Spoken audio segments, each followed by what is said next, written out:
A powerful CO made a ruthless decision, firing the only janitor who knew his darkest secret.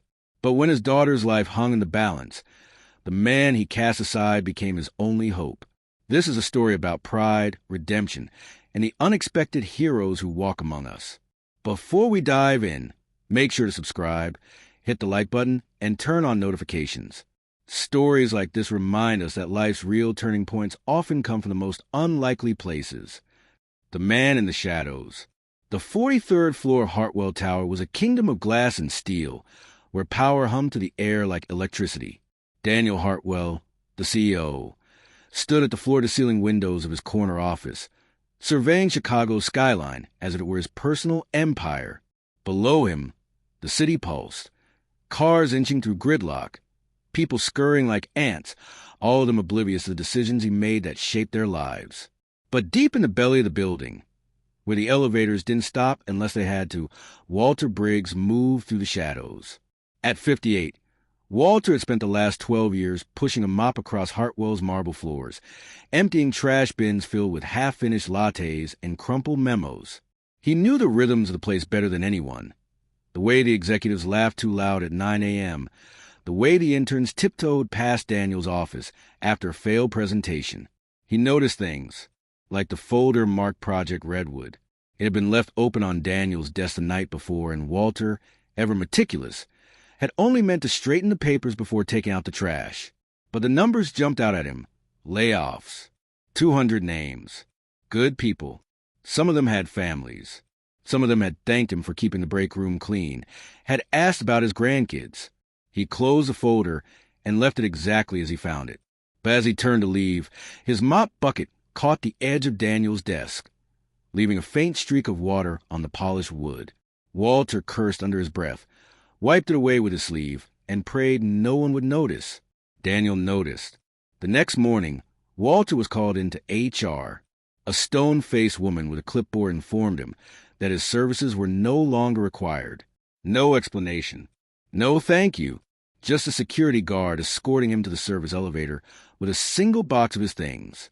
As the doors closed, Walter caught a glimpse of Daniel through the glass walls of the conference room, shaking hands with a group of suited men. The CEO never even looked his way. Walter's wife, Maria, had been sick for months. The medical bills were piling up. The janitor job hadn't paid much, but it had kept him afloat. Now, as he sat on the edge of their bed, staring at the eviction notice on the dresser, he wondered how he'd tell her. Maria had always been the strong one. She'd been the one to encourage him when he lost his job as a paramedic years ago, after the back injury that made lifting patients impossible. She'd kiss his cheek and said, "You'll find something else. You always do." And he had, until today.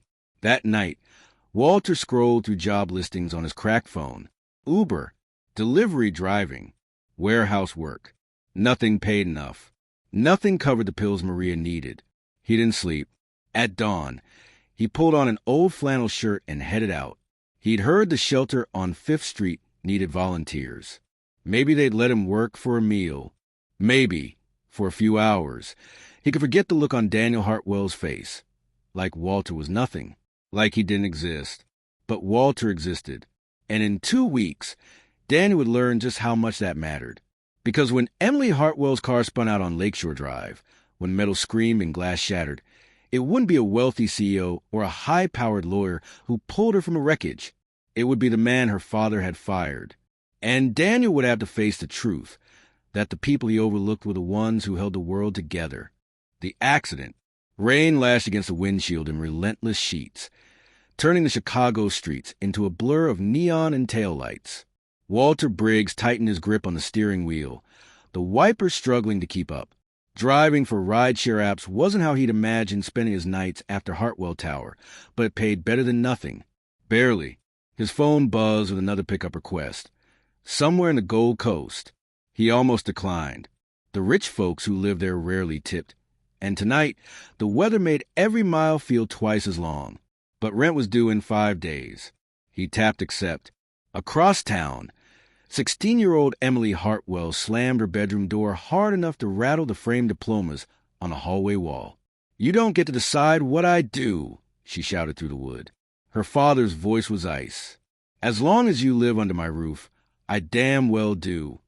The argument had started over something stupid. A party, a missed curfew, but it spiraled into the usual battle of wills. Emily yanked her jacket on, grabbed her keys. She needed air, needed to get away. "Emily." Daniel's voice followed her down the stairs. "We're not done talking." The front door slammed behind her. Walter was 2 blocks from his pickup when his headlights caught the flash of metal, a black Mercedes swerving wildly through the intersection. For a heartbeat, he thought it was just some reckless kid showing off. Then the tires lost traction. Time slowed. The Mercedes fishtailed, clipped a lamppost, and spun like a top before slamming sideways into a traffic light. The crunch of buckling steel split the night.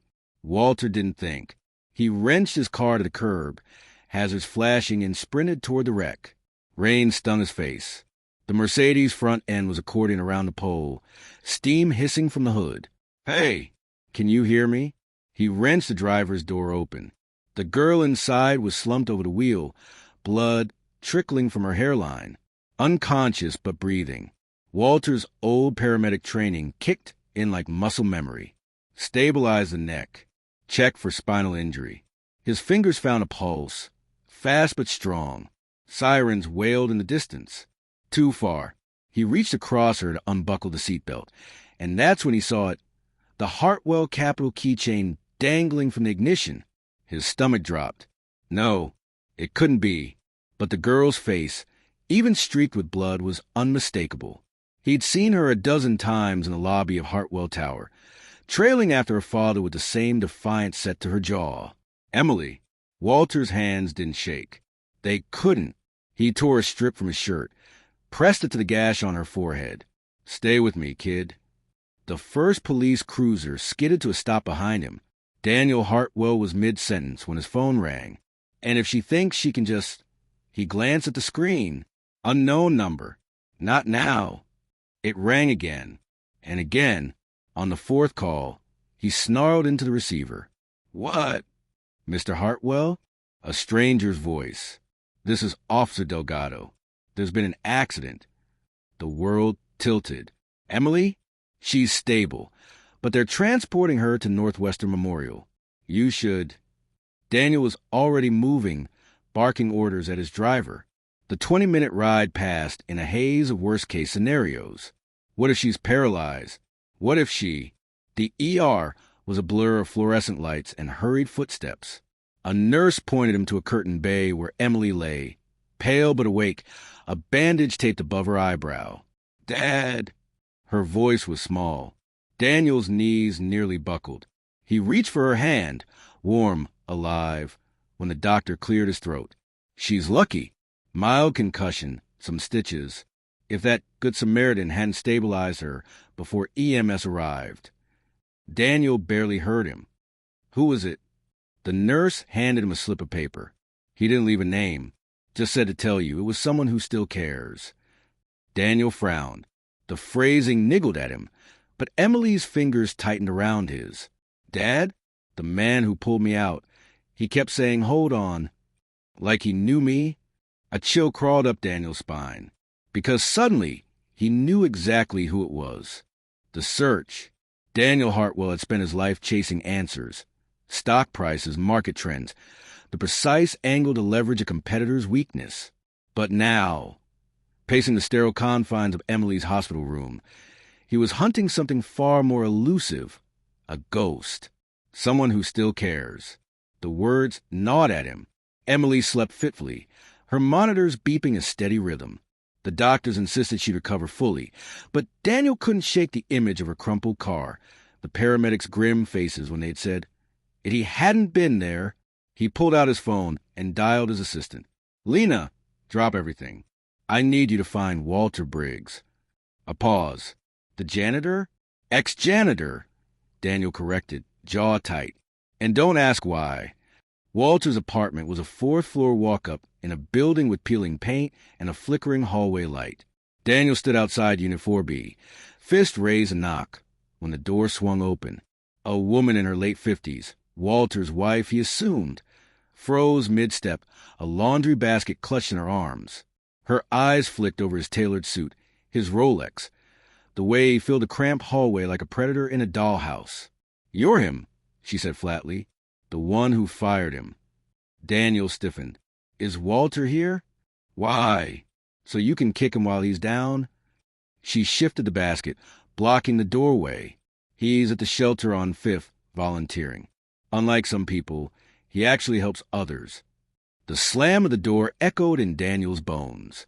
The shelter smelled of bleach and simmering broth. Walter stood behind a stainless steel serving line, ladling soup for a gaunt man in a threadbare coat. He looked older than Daniel remembered, deep lines around his eyes, shoulders slightly stooped, but his hands were steady as he passed over the bowl. "Extra bread for you, Joe. You look like you could use it."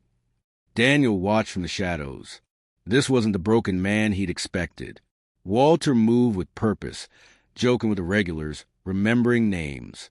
A teenage girl with a black, I got an apple slipped into her pocket. An elderly man received his coffee with 2 sugars. No need to ask. How had he never noticed this about Walter? How had he never seen him? Then Walter looked up, and time stopped. Their eyes locked across the crowded room. Walter's spoon clattered into the pot. Daniel expected anger, accusations. Instead, Walter just wiped his hands on his apron and said, "Emily okay?" The question gutted him. "Thanks to you." Daniel stepped forward, suddenly aware of every staring face around them. "We need to talk." Walter glanced at the line of hungry people still waiting. "I'm working. This isn't a request." The old edge crept into Daniel's voice. A beat. Then Walter untied his apron. 10 minutes. The alley behind the shelter reeked of garbage and wet asphalt. Walter lit a cigarette, the flare of the match highlighting the new hollows in his cheeks. "Say what you came to say." Daniel's rehearsed speech evaporated. "Why didn't you tell them who you were? Would it have mattered?" Walter exhaled smoke. "Or would you have just sent another check to make it go away?" The truth hit like a punch. That's exactly what he would have done. "I fired you," Daniel said slowly, "and you still saved her." Walter studied the glowing tip of a cigarette. "It wasn't about you." A dumpster rattled in the wind. Somewhere distant, a siren wailed. "I looked up your record," Daniel admitted. "Paramedic, 20 years. Why the hell were you cleaning floors?" Walter's smile didn't reach his eyes. "Bad back. Bad luck. Take your pick." He crushed the cigarette underfoot. "We done here." "No." Daniel reached into his coat. "This is for you." The envelope was thick with cash. Walter didn't touch it. "I don't want your money." "Then what do you want?" Daniel snapped. Walter met his gaze for the first time. "You know," and Daniel did, Project Redwood, the layoffs, the 200 families about to be sacrificed for profit. The envelope trembled in his hand. Not from the cold, from the realization that this broken-down janitor, this nobody, held more power over him now than any board member ever had. Because Walter Briggs could walk back into that shelter tonight a hero. And Daniel Hartwell would go home knowing exactly what he was. The truth unfolds. The rain had started again by the time Daniel returned to his penthouse. Water streaked the floor-to-ceiling windows, distorting the city lights into smears of gold and neon. He poured himself a scotch, the ice clinking like a countdown. "You know," Walter's words clung to him like the damp chill in his bones. His phone buzzed. Lena, with the finalized Redwood documents for tomorrow's board meeting. The numbers glared from the screen. $4.3 million in annual savings. 212 positions eliminated. Daniel drained his glass. At 6:15 a.m., Walter clocked in at the 24-hour diner on Wabash. The night shift had left with a crick in his neck. But the tips had been decent. He'd just tied his apron when the bell over the door jingled. Daniel Hartwell stood in the doorway, his overcoat dripping onto the linoleum. The handful of truckers at the counter stopped mid-bite to stare. Walter didn't flinch. "We're out of caviar." Daniel slid into a booth. "I need your help." "Funny." Walter filled a coffee pot. 12 years at your building. You never once knew my name." "I know it now." Daniel waited until Walter looked at him. You were right about Redwood. The coffee pot hissed steam. An hour later, in a back booth with the blinds drawn, Walter studied the documents Daniel had smuggled out. His callous finger traced a layoff list: maintenance staff, cafeteria workers, the young mother from accounting who'd once given him her dessert. You were really going to do this? It wasn't a question. Daniel's silence was answer enough. Walter pulled a thumb drive from his pocket. Then you want to see this. The video on the screen showed Hartwell Tower's basement, the one Walter had mopped for over a decade. A shadowy figure, Daniel recognized the CFO's Rolex, handed a briefcase to a man in a hard hat. Make sure the inspection reports disappear before. Daniel slammed the laptop shut. Where did you get this?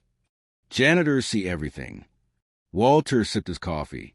Including the asbestos reports you lost before the union negotiations. The air left Daniel's lungs. This wasn't just about layoffs anymore. This was prison time. What do you want? His voice cracked. Walter leaned forward. Scrap Redwood. Reinstate the jobs. And he tapped the thumb drive. You fund the medical clinic at the shelter. No strings. Daniel's laugh was hollow. You're blackmailing me. No, Walter stood, tossing a $5 bill on the table. I'm giving you a chance to be better than this. The bell jingled as he walked out. The boardroom was chaos. You're out of your mind. The CFO's face purpled as Daniel shredded the Redwood proposal. We voted on this. Daniel didn't blink. New vote. We're restructuring. No layoffs. Just early retirements and department transfers. And where's the money coming from? Sneered the VP of Operations. Daniel slid a folder across the table. Our executive bonuses. Starting with mine. The room erupted. He let them shout. Let them threaten. None of it mattered now. Because for the first time in 20 years, Daniel Hartwell wasn't afraid. Walter was repairing a leaky sink at the shelter when the TV above the donation counter flashed with breaking news. Hartwell Capital abandons layoffs in surprise pivot. CEO pledges $2 million for worker retraining. Maria would see it. The guys at the diner would see it. He allowed himself one small smile before reaching for his wrench. Somewhere in the city, a phone rang. Daniel's name flashed on the screen.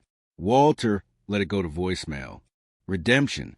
The morning sun streamed to the windows of Hartwell Tower's lobby, painting the marble floors in gold. 6 months ago, Walter Briggs had walked out of these doors with a cardboard box and no future. Today, he walked back in, head held high, a visitor's pass clipped to his worn flannel shirt. The receptionist, a young woman who used to sneak him cookies from the break room, gasped. Mr. Briggs, they said you were gone. Walter chuckled. Turns out I'm hard to get rid of. The elevator ride to the 43rd floor felt surreal. Same mirrored walls, same muffled muzak. But when the doors opened, Daniel Hartwell stood waiting, no tie, sleeves rolled up, looking more human than Walter had ever seen him. You came. Walter shrugged. Your fifth voicemail was almost polite. Daniel led him past rows of cubicles where people Walter recognized. Carmen from payroll, old Joe from maintenance, waved eagerly. The air smelled of fresh coffee and something unfamiliar. Hope, maybe. The office was different. No cold glass walls. Just a simple wooden desk cluttered with files and a framed photo of Emily in her graduation cap. Daniel poured 2 coffees. The clinic's breaking ground next month. Maria heading up the advisory board like we discussed. Walter nodded. His wife had cried when the first funding check cleared. She's already bullying contractors twice her size. A comfortable silence settled. Outside, Chicago stretched toward the lake, alive with possibilities. Daniel cleared his throat. The board approved a new position. Director of Community Outreach. It's yours if you... No. Daniel blinked. Walter set down his mug. I don't want an office. Or a title. He reached into his pocket and slid a key across the desk. But I'll take my old janitor's closet back. Somebody's got to keep you suits from tracking mud everywhere. For the first time in his life, Daniel Hartwell laughed until his sides hurt.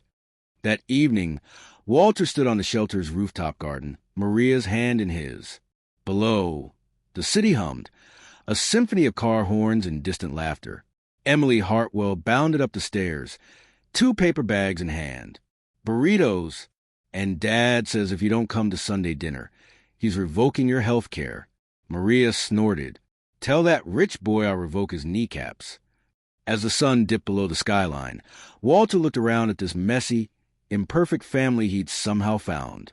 No fortunes, no fancy titles, just people who'd learned to see each other. And for a man who'd spent a lifetime in the shadows, that was more than enough.